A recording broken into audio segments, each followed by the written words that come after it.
It's a new study out overnight finding a link between kids who use them at a younger age and worse mental health outcomes when they become adults.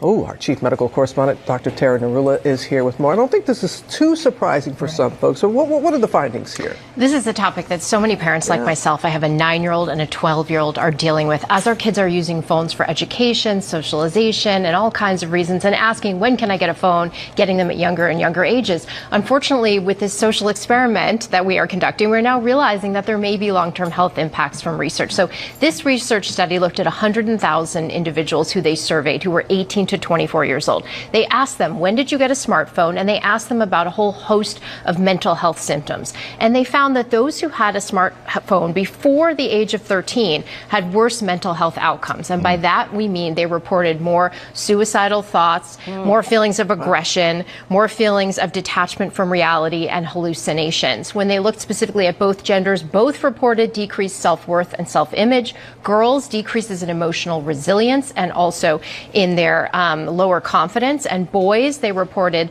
less calmness, less stability, and a decrease in empathy.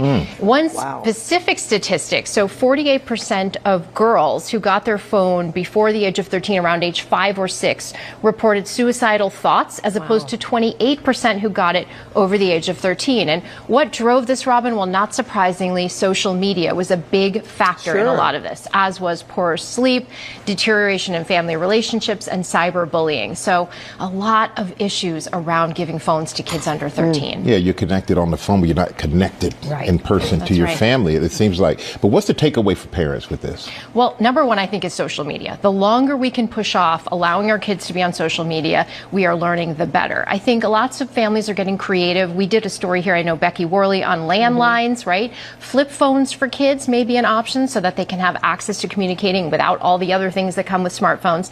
The American Academy of Pediatrics has a whole host of information that families can use, a family media plan, and actually something they call the 5 C's. So the first C is child, so knowing your child. What are they interested in? Why might they be wanting to use a phone? Are they artistic or musical? Content, what kind of apps are they interested in using? And how do we show them how to steer away from negative and inappropriate content?